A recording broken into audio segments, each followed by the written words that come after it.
Hello दोस्तों, कैसे हो आप सब। एक पुजारी हैदराबाद के एक पुलिस स्टेशन में पहुंचता है। वो एक महिला की गुमशुदगी की शिकायत थाने में देता है। पुलिस मामले की गंभीरता को समझते हुए शिकायत मिलते ही रिपोर्ट दर्ज कर लेती है। इसके बाद शुरू होती है उस महिला की तलाश। जैसे जैसे इस मामले की जांच आगे बढ़ती है, मामला दर्ज कराने वाला पुजारी ही शक के दायरे में आ जाता है। लेकिन इसके बाद जो खुलासा होता है उसे जानकर आप भी परेशान हैरान रह जाएंगे। दोस्तों, 5 जून 2023 एक शख्स Rajiv Gandhi international airport police station पहुंचता है।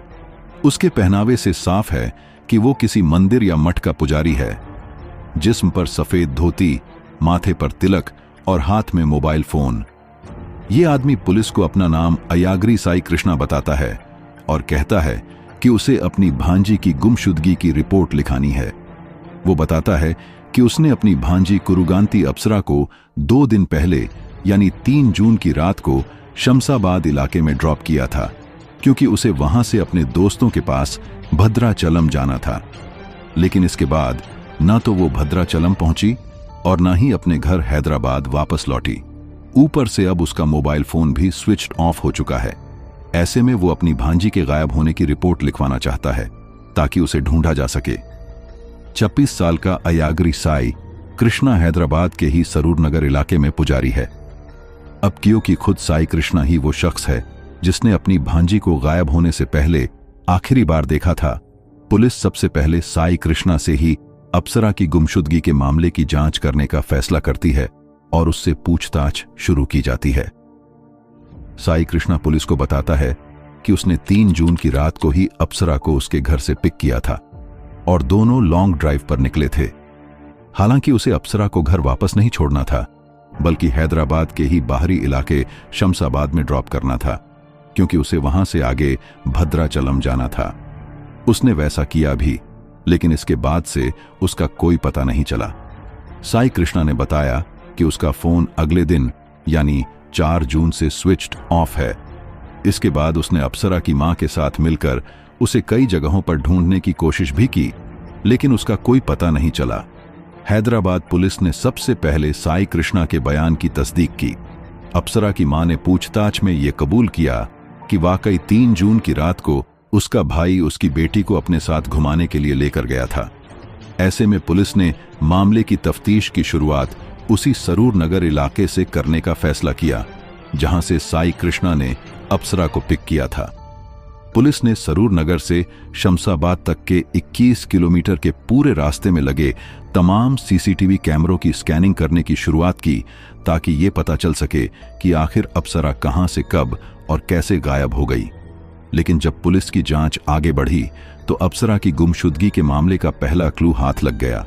असल में सीसीटीवी कैमरे में साई कृष्णा अपनी भांजी को पिक करता हुआ तो दिख रहा था, लेकिन शमशाबाद में उसे ड्रॉप करने जैसी कोई भी बात किसी भी कैमरे में कैद नहीं हुई थी।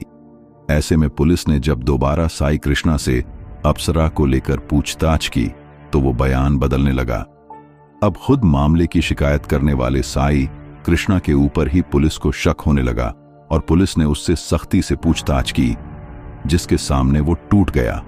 उसने कबूल किया कि उसकी भांजी कुरुगांती अप्सरा अब इस दुनिया में नहीं है और उसका कत्ल किसी और ने नहीं बल्कि उसी ने किया है। इसके बाद साई कृष्णा ने कत्ल के मोटिव और कत्ल को अंजाम देने से लेकर लाश को ठिकाने लगाने की जो कहानी बताई, उसे सुनकर खुद पुलिस वालों के भी रोंगटे खड़े हो गए। असल में साई कृष्णा शादीशुदा होने और खुद 2 बच्चों का पिता होने के बावजूद अपनी ही भांजी के साथ रिश्ते में था और अब भांजी अप्सरा उसे इस रिश्ते को नाम देने की मांग करने लगी थी। यानी अप्सरा चाहती थी कि साई कृष्णा अपनी पत्नी और बच्चों को छोड़कर उससे शादी कर ले, लेकिन साई कृष्णा के लिए ऐसा करना मुमकिन नहीं था। ऐसे में शादी के मसले पर ही दोनों में अक्सर लड़ाई होती थी और तब रोज की कीच कीच से निजात पाने के लिए उसने अपनी भांजी की हत्या करने फैसला कर लिया। इस साजिश के मुताबिक पहले तो उसने भांजी को 3 जून की रात को घुमाने ले जाने के बहाने से पिक किया और फिर शमशाबाद में ही एक सुनसान जगह पर ले जाकर उसे आखिरी बार समझाने की कोशिश की। लेकिन जब वो राजी नहीं हुई तो साई कृष्णा ने एक भारी पत्थर से सिर कुचलकर अपनी भांजी अप्सरा की हत्या कर दी। फिर उसकी लाश को कार की डिग्गी में रखा और ठिकाने लगाने के लिए निकल पड़ा। मौका देखकर उसने अपने ही मंदिर के पीछे मौजूद मंडल रेवेन्यू अफसर के दफ्तर के पास एक मैनहोल में पहले अप्सरा की लाश डाल दी और फिर सबूत मिटाने के लिए ऊपर 2 ट्रक मिट्टी भी डलवा दिया। इसी दौरान उसने अप्सरा की मां से मुलाकात कर उसके बारे में पूछताछ की और खुद ही जाकर गुमशुदगी की रिपोर्ट लिखवाने की भी बात कही।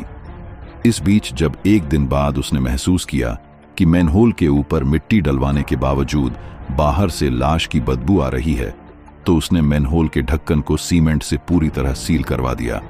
लेकिन इतना सब कुछ करने के बावजूद गुमशुदगी की रिपोर्ट दर्ज करवाने के बाद खुद अपने ही बयानों में उलझकर उसकी पोल खुल गई और उसे गिरफ्तार कर लिया गया। अब पुलिस ने मैनहोल का ढक्कन खोदकर अप्सरा की लाश बरामद कर ली है और उसे पोस्टमार्टम के लिए भिजवा दिया है। नतीजा यह केस एक भयावह सच्चाई को उजागर करता है।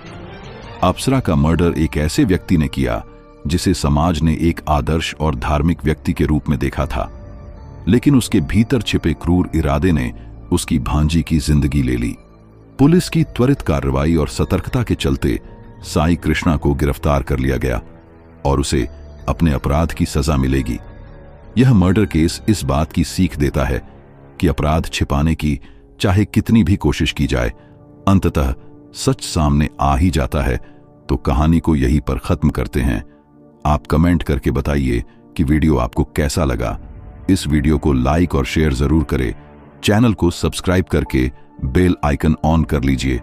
तो मिलते हैं और एक नई कहानी के साथ।